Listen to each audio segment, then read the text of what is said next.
Assalamualaikum warahmatullahi wabarakatuh. A'udzubillahi minasyaitonir rajim. Bismillahirrahmanirrahim. Alhamdulillahi rabbil alamin. Wassalatu wassalamu ala asyrafil anbiya'i wal mursalin sayyidina maulana wa nabiyyina wa habibina wa syafi'ina wa qudwatina wa uswatina Muhammadin sallallahu alaihi wasallam wa ala alihi wa ashabi ajma'in. Allahumma faqihna fi din waftah alaina futuhal arifin waj'al a'malana khalisatan liwajhikal karim ya arhamar rahimin. Allahumma iftah alaina hikmatak wa anshur alaina min khazain rahmatika ya arhamar rahimin. Rabbi shrah li sadri wa yassir li amri wahlul 'uqdatam min lisani yafqahu qawli walhamdulillahi rabbil alamin. Amin. Qala al-musannif rahimahullahu ta'ala wa nafa'ana wa iyyakum bi'ulumihi fid dharain amin. Alhamdulillah. Pertama dan selamanya marilah sama-sama kita rafa'kan, kita panjatkan setinggi-tinggi kesyukuran kita kehadrat Allah Subhanahu wa taala. Kerana pada malam ini Allah Taala masih lagi memberikan kesempatan kepada kita. Allah Ta'ala masih lagi memberikan peluang kepada kita dengan diberikan daripada segala nikmat yang Allah kurniakan kepada sekalian hamba-Nya. Antaranya dengan dua nikmat yang terbesar, iaitu daripada nikmat iman dan juga nikmat Islam. Kemudian nikmat-nikmat lain yang mengiringi diberikan kepada kita, antaranya nikmat sihat tubuh badan. Alhamdulillah sihat berlaku lepas raya ni. Baik. Kemudian juga Allah Ta'ala beri kepada kita nikmat ada masa. Dalam keadaan masih ramai lagi sahabat-sahabat kita di luar sana yang sibuk beraya lagi. Kapal lain lah, kapal ni bagus mari mengaji lah. Alhamdulillah. Noyaknya masih lagi terikut-ikut dengan keadaan semasa. Kadang-kadang menyebabkan boleh bawa kepada kita, kadang-kadang teringat kepada Allah Ta'ala. Walau bagaimanapun kita minta, kita doakan kepada Allah Subhanahu Wa Ta'ala. Segala apa saja kerja buat kita, segala perlakuan kita, segala amal ibadat kita, Allah terima berlaku. Mudah-mudahan juga kita sentiasa berada dalam redha Allah Subhanahu wa taala, insya-Allah. Tuan-tuan puan-puan yang dirahmati oleh Allah Subhanahu wa taala, insya-Allah pada malam ini kita sambung daripada kitab Faridatul Faraid fi Ilmi Al-Aqaid pada muka surat 12. Bawah tu dah, bermula iman. Kita sebenarnya masih lagi berada dalam peringkat ataupun dalam proses pengenalan. Apakah yang dikatakan daripada cabang-cabang ataupun benda-benda yang utama dalam membincangkan tentang ilmu usuluddin ataupun ilmu yang dikatakan juga sebagai ilmu akidah, yang mana dipecahkan oleh para ulama kita, para ulama ataupun para pengasah kita, pengasah pada mazhab Asy'ariyah Al-Maturidiyah, bahawasanya Islam itu terbahagi kepada tiga. Apa dia? Iaitu Islam, iman dan ihsan. Maka pada kuliah yang lepas, tuan-tuan yang dirahmati oleh Allah Ta'ala, telah pun kita sebut ataupun telah pun kita huraikan bersama pada kuliah sebelum pada Ramadan baru ni. Kita sebut tentang apakah yang dikatakan sebagai bicara ilmu akidah ini. Dan kita akan bermula pada malam ini dengan penerangan pada tentang iman. Lepas pada bincang sebut pasal Islam, maka dibincangkan kepada kita tentang iman. Bermula iman itu, makna iman itu apa dia? Maka pengarang kita ini, Syekh Muhammad Zain Al-Fatani rahimahullahu ta'ala, memberi gambaran kepada kita. Maka bermula iman itu membenar hati akan Nabi sallallahu alaihi wasallam. Makna membenarkan hati, maknanya kita bahawasanya kita kata betul berlaku. Disebut oleh ulama sebagai tasdiqu bil qalbi. Kita membenarkan dengan hati kita, kita yakin, kita percaya dengan hati kita itu, mengikut hati dan menerimanya akan barang yang tersebut itu oleh Nabi. Gapo hak Nabi sebut, gapo hak Nabi royak, gapo hak Nabi cerita, gapo hak Nabi bawa, semua itu merupakan satu kebenaran. Maka keimanan kita itu dikatakan bila mana kita itu mengikut ataupun membenarkan hati akan Nabi pada tiap-tiap sesuatu yang mendatang ia. Tak kira lah hak Nabi bawa, sama ada Nabi bawa dengan kata-kata, Nabi royak, melalui hadis Nabi, Nabi cerita kepada kita, maka kita kena benar berlaku. Ataupun Nabi bawa dengan keadaan ahwal, dengan keadaan Nabi sendiri, Nabi tak royak tapi Nabi buat, Nabi gambarkan dengan perbuatan Nabi pun kita kena benarkan ia juga. Ataupun kadang-kadang Nabi ni dia tunjuk dengan cara perilaku sahabat. Lagu mana? Makna kata sahabat buat, Nabi tengok, maka Nabi tak lari. Maka itu juga dikatakan sebagai satu benda yang dibawa oleh Nabi. Sebab apa? Sebab kalau benda tu berbetul dengan apa yang Nabi nak, maka dia tidak akan lari sahabat dia buat. Maka kita, tugas kita bermula iman itu kita membenar belaka, betul belaka. Mendatang ia maknanya oleh Nabi SAW dengan dia, yakni dengan benda yang Nabi bawa itu daripada barang yang maklum daripada agama, dan dengan darurah. Darurah tu dia tulis itu nombor 4, tengok bawah tu. Qauluhu, barang yang maklum daripada agama dengan darurah tu maknanya barang yang diketahui daripada segala dalil agama. Benda hak tahu berlaku melalui dalil-dalil agama. Lagu mana nak menentukan dalil agama? Maknanya melalui Al-Quran. Nabi cerita pula dalam hadis Nabi, gapo dia daripada benda-benda agama juga. Sebagai pengetahuan yang masyhur antara ahli agama, benda hak para ulama sudah bicara kepada kita, kalau berbetul dengan Nabi maka kita kena membenarkan. Itu maksudnya. Hingga menyerupai dengan darurah, artinya ketiadaan fikir dan bicara. Makna kata kalau betul hak Nabi buat, hak Nabi royak, nak ulama pula sebut gambaran kepada kita, maka kita kena terima. Tak payah fikir, tak payah takwil. Dan tak payah mari mikir dalam fikiran kita bahawasanya benda ni semua ni Nabi tunjuk belaka dah kepada kita. Maknanya tidak ada darurah. Mana boleh kita takwilnya. Nabi kata lagu tu kan, lagu tu lah. Antaranya Nabi sebut dalam hadis, sallu kama ra'aitumuni usalli. Nabi kata, musmayalah sebagaimana mu tengok aku semaya. Maka para ulama hadis ataupun muhaddisin memberi gambaran kepada kita.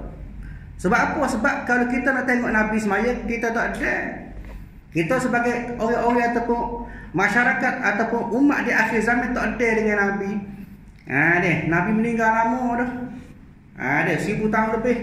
Adapun kita tak ada, lepas tu tak semayalah kita sebab tak tengok Nabi. Dah. Ulama sebut pula kepada kita, sallu kama ra'aitumuni, ay sallu kama alimtumuni usalli. Ulama sebut. Gapo dia?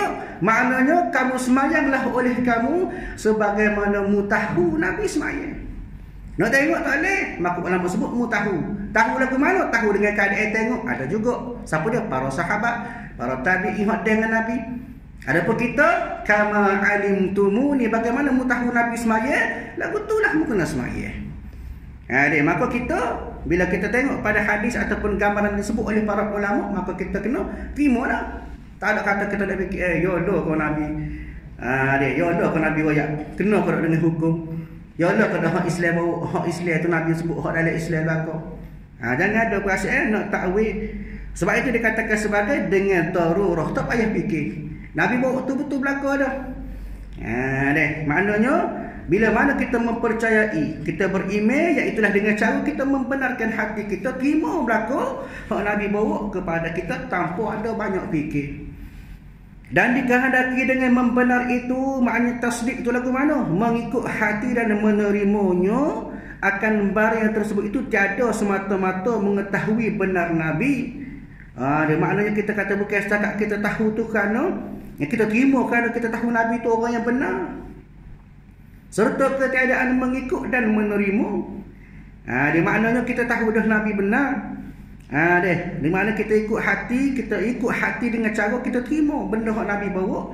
Bukan semata-mata kita tahu bahawasanya Nabi itu benar, bukan kerana batin tubuh Nabi, tapi kerana hukum Islam yang melalui Nabi SAW kepada kita. Walau bagaimanapun kita tak boleh nafi Nabi ini merupakan antara makhluk yang terbaik, ahsanul khaliqin, sebaik-baik kejadian tak ada lah Nabi kita Nabi Muhammad SAW. Tapi atas sebab Nabi itu bawa Islam, maka kita terima Islam berdasarkan apa yang Nabi bawa, maka itu yang dikatakan sebagai iman kita. Maka tiada dihukumkan dengan iman pada kebanyakan segala kafir yang mengetahui mereka itu bahawasanya Sayyidina Muhammad SAW itu Nabi dan Rasul yang sebenar. Ada orang kafir pun kenal Nabi. Bahkan orang kafir, musyrikin Mekah sendiri pun gelar kepada Nabi Al-Amin. Gapo dia Al-Amin? Yang amanah, tak khianat, tak menipu, tak belawak, jenis betul Nabi ni. Maka orang kafir pun tahu bahawasanya dia ni betul. Tapi adakah jika dia ni beriman? Tak. Sebab apa? Sebab dia hanya melihat pada kebenaran Nabi, bukan benda yang Nabi bawa. Tu maksud dia. Maknanya kita kenal Nabi, kita kasih kepada Nabi, kita tahu Nabi ni baik, kita tahu Nabi ni orang yang amanah. Itu tidak menandakan kita beriman lagi. Mana kata kita beriman, kita kenal Nabi, kasih Nabi juga, dalam masa sama kita terima gapo Nabi bawa. Dia daripada benda hak Islam, hak dalam agama, maka itulah barulah dikatakan sebagai orang beriman. Maksud dia lagu tu. Sebab apa orang kafir itu tidak dikatakan beriman? Kerana ketiadaan mengikut hati mereka itu, maknanya dia sekadar kenal Nabi. Orang kafir dia sekadar kenal Nabi, tapi dia tak ikut, tak bawa, tak faham segala ajaran yang dibawa oleh Nabi SAW.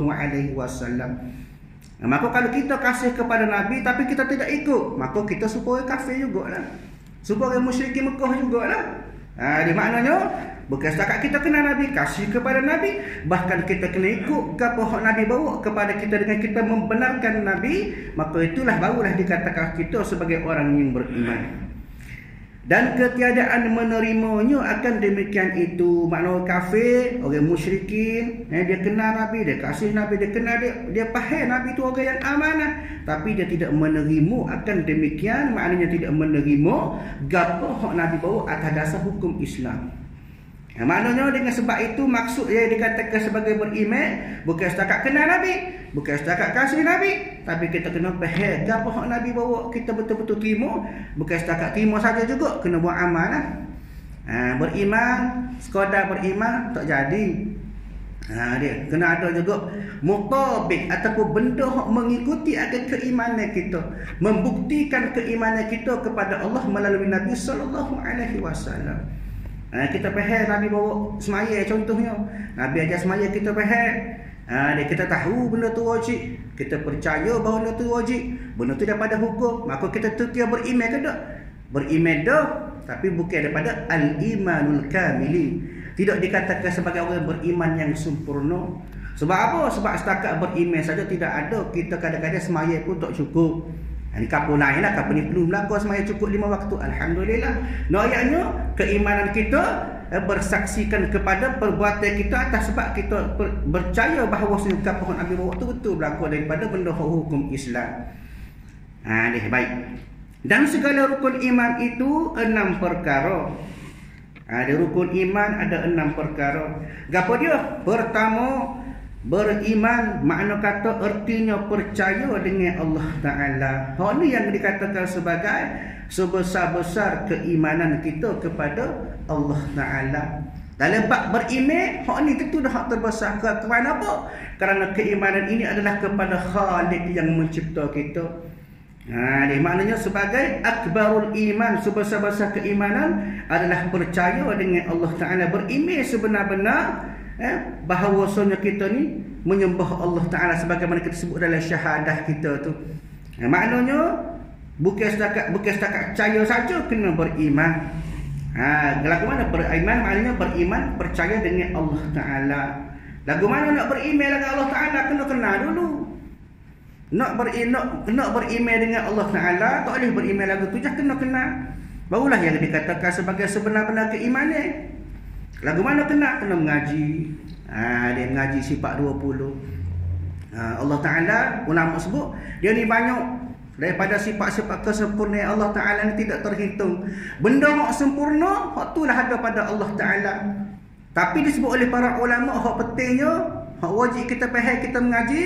Dalam aliran Asy'ariyah Maturidiyah ini ada 20 hak wajib, 20 hak mustahil, dan 1 sifat yang harus bagi Allah Ta'ala.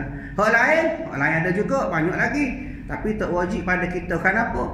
Kerana kadang-kadang hak 50 daripada sifat Allah Ta'ala Nabi pun kita tak jelas dah, tak faham dah. Maka ulama Asy'ariyah sebut, ada pun sifat 20 ini wajib diketahui secara tafsilan, secara detail.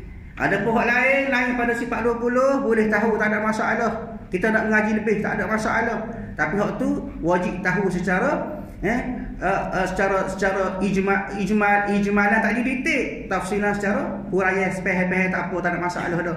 Hak tahu wajibnya 20 tadi. Ni 20 sifat, 20 wajib bagi Allah Taala, 20 sifat mustahil bagi Allah Taala, satu sifat yang harus bagi Allah Taala.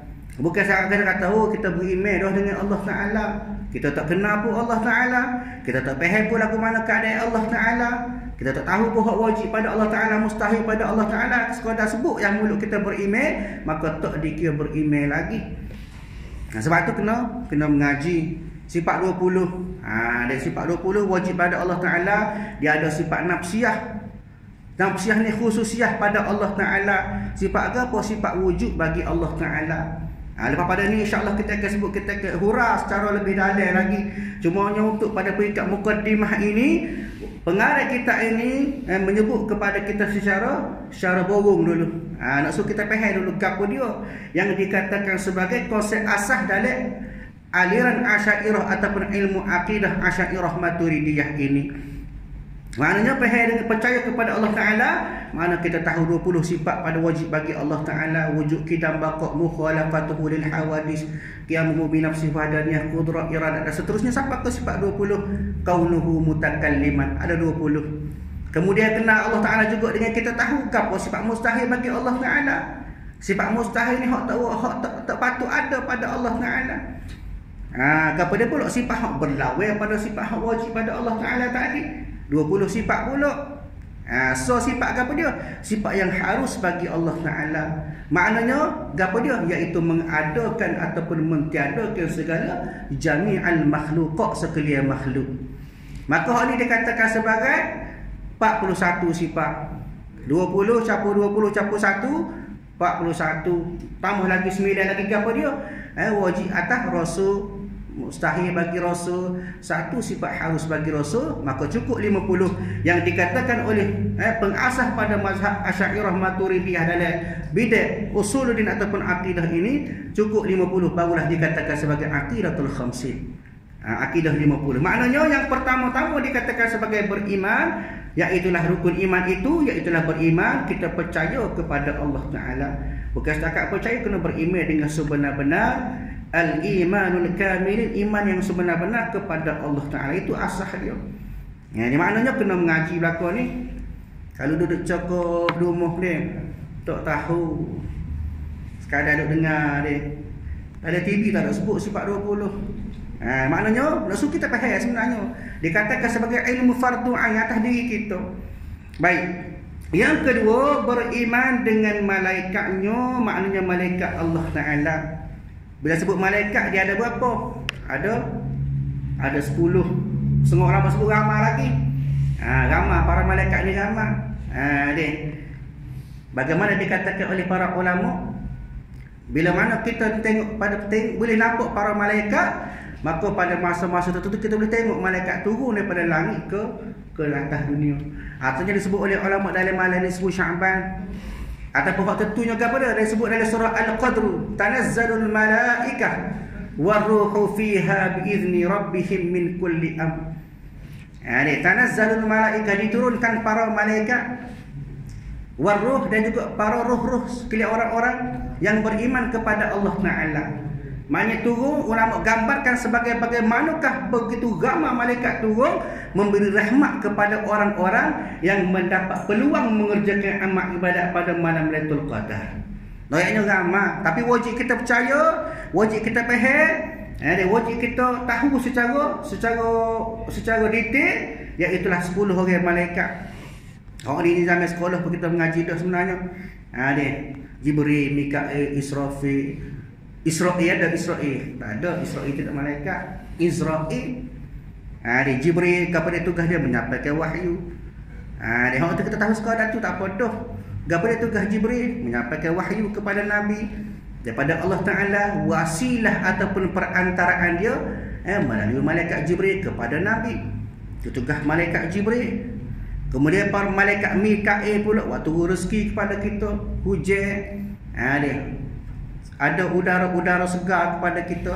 Semua tu melalui malaikat Mikail. Kemudian malaikat Israfil, Apa dia? Tugas dia tiup sangka kala. Dia tiup sangka kala menandakan sampainya waktu kiamat kepada kita. Dia. Kemudian Israel. Israel ni orang paling takut lah kata ulama. Sebab apa? Pasal kejadian cabut nyawa. Dia cabut nyawa Israel. Kemudian Munkar Nakir, sebagaimana kita tahu soal dalam kubur. Bukan setakat soal tu, dia bagi ikut balasan kepada kita. Bahagia katuk-katuk, bahagia godel-godel dia berlaku. Kemudian malaikat rokit dan atik sentiasa ada kepada kita gimana pun. Tugas dia apa dia? Catat segala amal kita. Hak ni kadang-kadang letih dia. Sebab apa? Pasal kita kecek banyak. Kecek banyak. Kadang-kadang kita teh-teh dengan tali tangan, kadang-kadang hati kita panggil kelitah. Nak tarik gapo hari ni wasak. Nak atas gapo kau saing-saing, geruk wasak sebagainya. Dia nanti tengok, tulis belakang. Hak baik tulis, hak buruk tulis. Kita duduk dia pun malaikat tulis kata ulama. Dia ni duduk dia. Tapi tulis pun tu tak ada bahagian cah lah. Cah bayar tak ada, cah nyucu tak ada. Tulis saja-saja. Ada pihak lain buat jahat, tulis lalu ada dia. Buat baik, tulis lalu pun ada dia. Dia dua malaikat yang terakhir, malaikat Malik dan juga malaikat Ridwan bahagian jaga pintu syurga. Lagu mana para malaikat jaga pintu syurga sentiasa senyum menyambut kedatangan orang yang masuk syurga dalam keadaan wajah yang berseri-seri. Adapun malaikat yang menjaga pintu neraka, dia Malik, semua ulama sebut Malik Zabaniyah, ada juga. Tugas dia ni jaga pintu neraka, muka masih cetung. Sebab apa? Sebab menggambarkan bahawasanya ada balasan yang menanti para pengunjung neraka. Maka inilah yang dikatakan sebagai malaikat-malaikat yang wajib kita tahu, kita percaya. Kadang-kadang kita tahu, kita tak percaya. Ada juga noyaknya tak beriman lah.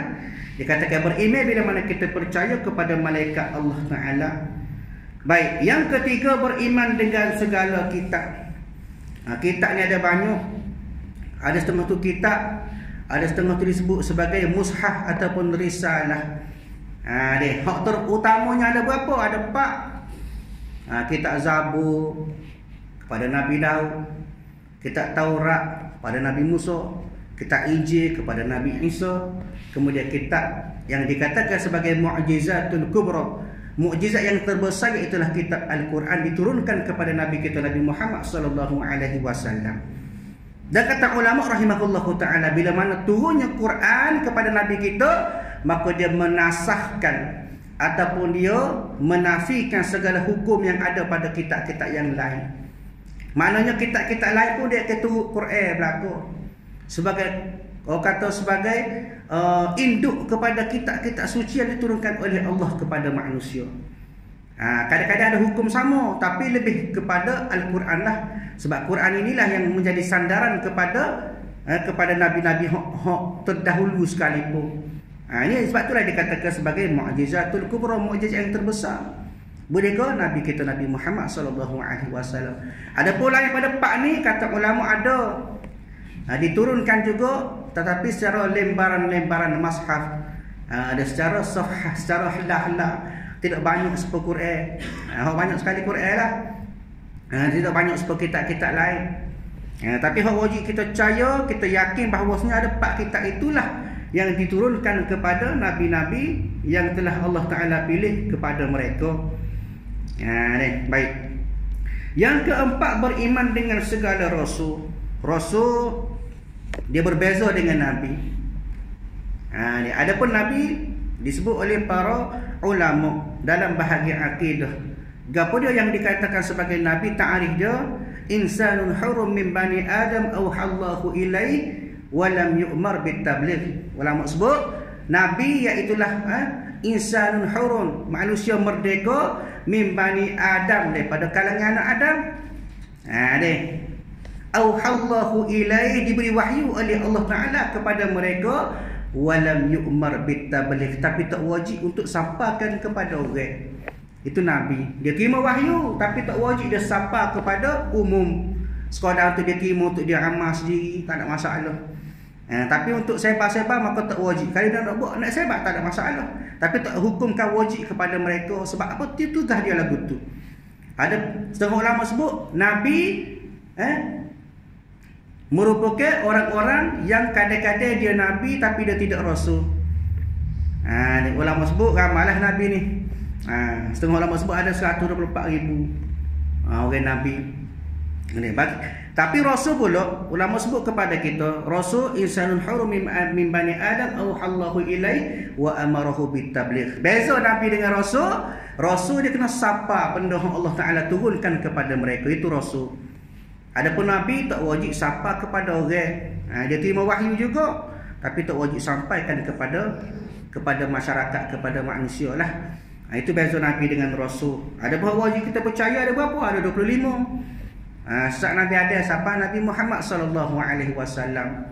Ni kalau budak-budak dunia adalah sesat Nabi ada tu Adam, Idris, Sa'fan. Kadang-kadang bagus juga, boleh menyebabkan jadi budak-budak jadi ingat. Jadi tahu. Kita orang tua apa ingat belaka ni. Ingat belaka ni insya-Allah lah kita ingat belaka. Tapi ayatnya satu benda yang patut buat supaya kita jadi ingat. Maknanya 25 rasul wajib kita tahu. Baik. Yang kelima, beriman dengan hari yang kesudahan. Maknanya juga dikatakan sebagai yaumul qiyamah. Hari kiamat ni, hari kesudahan ni banyak nama dia. Ada hari disebut sebagai hari pembalasan, disebut sebagai hari kesudahan, yaumus sa'ah, ada juga disebut sebagai yaumul qiyamah. Dia maknanya banyak nama dia, tapi harinya satu tu je. Hari tu maksudnya hari kiamat satu benda, tidak kata banyak hari, pas esok kiamat, pas tahun depan pula kiamat dah. Maknanya kiamat ini satu hari yang Allah Taala tentukan sebagai penghujung kepada dunia makhluk kita ni. Adapun bagi ilahi, bagi Allah Taala tidak ada hari kiamat bagi dia. Sebab apa? Sebab hari kiamat ni hari kehancuran, hari yang kesudahan kepada kita sebagai seorang makhluk. Walaupun masa tu kita muda lagi, walaupun masa tu kita tua dah sekalipun, tak kira masa keadaannya, bila sampai waktu dia, maka Allah Ta'ala sebut kun fayakun, ditiup sangkakala oleh malaikat Israfil kepada kita, maka berakhirlah kehidupan kita atas muka bumi. Di maknanya kena percaya juga. Setengah orang tu, setengah agama dia tak percaya. Ada setengah tu percaya lepas pada kematian dibangkitkan semula, boleh hidup ramai-ramai. Sedangkan lepas sampai kepada pengakhiran kita itu, maka lepas tu tak ada kira kita. Tunggu masa Allah Ta'ala kira. Tak ada peluang nak buat amal, tak ada peluang kita nak buat amal ibadat kepada Allah, buat kebajikan, tak ada dah. Sebab apa? Pasal itu dikatakan sebagai saat kesudahan, esok dah. Maka sebab itulah kita jangan sampai tunggu masa tu. Dia kata ulama juga, sesungguhnya hari kiamat bagi setiap manusia bila sampai saat kematian dia. Kita kena faham. Jangan tunggu kiamat besar. Bagi kita bila kita mati, itulah kiamat pada kita. Kenapa? Kerana itulah hak kita, sekat itulah kita. Nak buat baik, nak buat amal, nak buat kebajikan sampai masa itulah. Dia tak ada nyawa, dia sudah tidak bernyawa lagi, sudah mati, maka tak ada peluang dah kita nak buat amal ibadat kepada Allah Ta'ala. Maknanya kena kacau, kena bersungguh-sungguh, kena mujahadah ketika kita masih lagi hidup. Maknanya hari yang kesudahan itu hari pengakhiran kepada segala makhluk. Lepas pada selesai hari kiamat, maka kita akan dihidupkan semula untuk terima pembalasan atas segala hak kita buat atas dunia. Ulama sebut ad-dunya mazra'atul akhirah. Dunia ni merupakan satu tempat untuk kita bercucuk tanam, untuk kita ambil hasil masa akhirat. Dan kalau kita rajin nanam atas dunia, maknanya kita rajin buat amal, buat pahala kepada Allah Ta'ala, maka bila kita nampaknya, balasan yang kita terima pada hari akhirat. Lalu tak nampak, sebab tu jadi malah. Kapu lain lah, kapu ni rajin belaka, alhamdulillah. Kadang-kadang nak bangun semaya buat amal ibadat pun payah. Dia semaya tarawih 4 kali dah, kapu lain. Maknanya tidak ada semangat. Sebab apa? Sebab benda tak nampak. Boleh pahala tak nampak. Sebab apa berani buat maksiat? Kerana balasan dosa pun kita tak nampak. Maka menyebabkan kita kadang-kadang berasa lalai. Dia jadi lalai, tak ingat kepada janji-janji Allah Ta'ala bagi setiap segala amal kita. Wa may ya'mal mithqala dzarratin khairan yarah. Buat baik semua, segala balasan Allah Ta'ala beri. Nampak selalu kau? Dok bila? Hari akhirat nanti. Wa may ya'mal mithqala dzarratin syarran yarah. Begitu juga dengan segala amal jahat yang kita buat. Amal buruk yang kita buat, nampak selalu kau tak nampak. Dia hak nampaknya bila pada hari akhirat nanti. Tapi nak suruh kita faham bagaimanakah boleh menyebabkan kita nampak walaupun tak ada depan mata dengan cara kita mengaji. Oh, benda ni jatuh pada dosa, maka jangan buat. Kenapa? Esok-esok ada balasan dia. Begitu juga hak pahala lah, begitu juga. Maknanya nak kepada kita faham lah. Dia jangan kita buat tak faham, mengaji pun malah, kapu lain lah, kapu digaji belakang, alhamdulillah. Noyaknya biar ada kesedaran kepada diri kita supaya kita sentiasa bersedia. Tak nanti kau tunggu pada hari kesudahan. Dia sentiasa bersedia.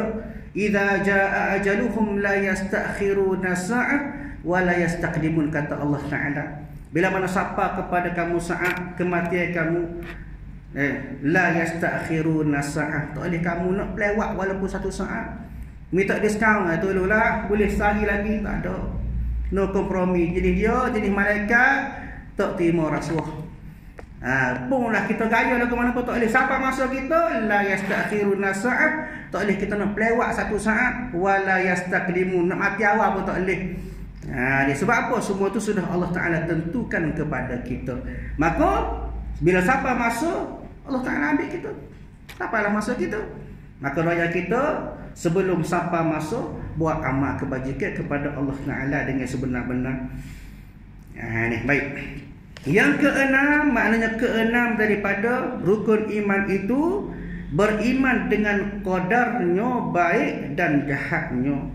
Beriman maknanya bukan setakat kita faham, kita terima, tapi kita kena percaya bahawasanya Allah Ta'ala sudah menentukan segala qadar dia kepada kita.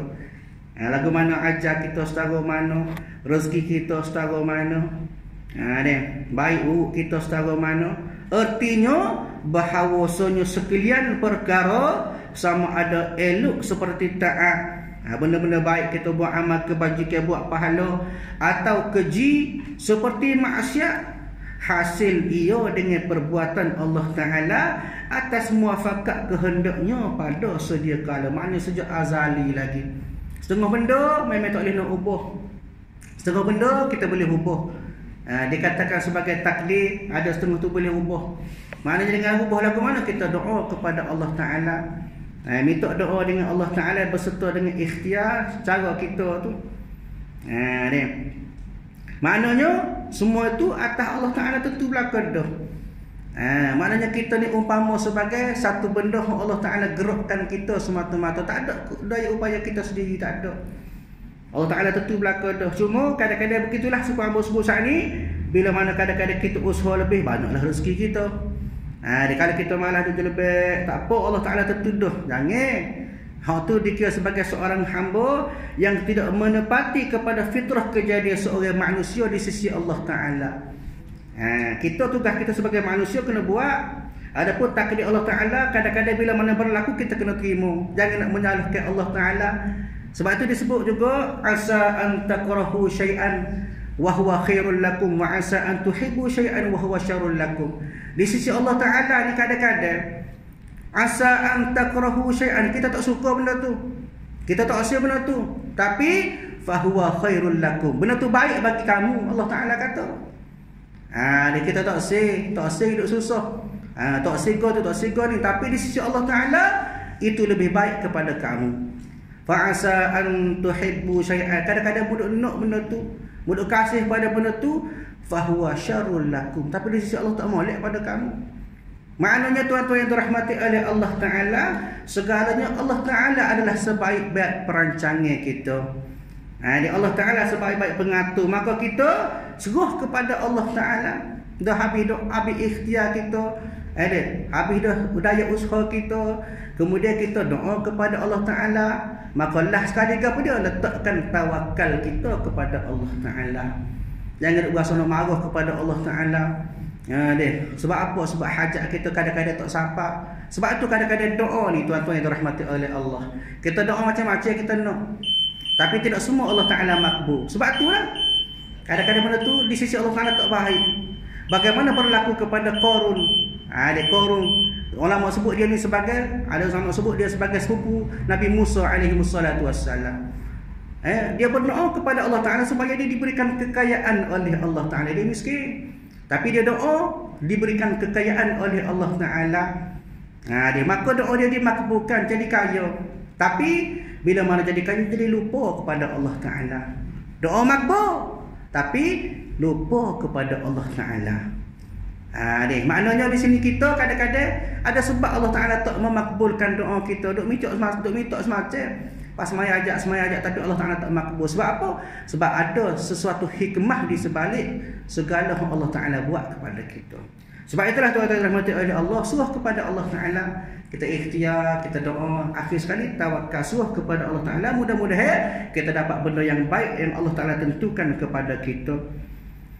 Maka tuan-tuan dirahmati oleh Allah Subhanahu Wa Ta'ala, itulah yang dikatakan sebagai iman. Dan iman banyak, tapi dikatakan sebagai sebenar-benar keimanan kita adalah berdasarkan kepada konsep dia kembali kepada rukun iman yang hamba sebut tadi, ada 6 tadi. Mudah-mudahan tuan-tuan yang dirahmati oleh Allah, kita semua tergolong daripada kalangan orang-orang yang beriman, sempurna iman kita di sisi Allah Subhanahu Wa Ta'ala, insya-Allah. Bahasa sakat itulah kuliah kita pada malam ini. Bermula ihsan itu berbuat baik dengan bahawa ikhlas oleh seseorang pada segala taatnya. Wallahu a'lam bissawab. Insya-Allah kita sambung kuliah kita pada masa akan datang. Auzubillahi minasyaitonir rajim. Bismillahirrahmanirrahim. Alhamdulillahirabbil alamin. Wassalatu wassalamu ala asyrafil anbiya'i wal mursalin wa ala alihi wa ashabihi ajma'in. Allahumma inna nas'aluka ridhaka wal jannah wa na'udzubika min sakhatika wan nar. Allahumma innaka 'afuwwun karimun tuhibbul 'afwa fa'fu 'anna wa 'an walidina wa 'an jami'il muslimina wal muslimat wal mu'minina والمنة برحمتك يا أرحم الراحمين. ربنا آتنا في الدنيا حسنة وفي الآخرة حسنة وقنا عذاب النار. وصلى الله على سيدنا محمد وعلى آله وأصحابه أجمعين والحمد لله رب العالمين. السلام عليكم ورحمة الله وبركاته.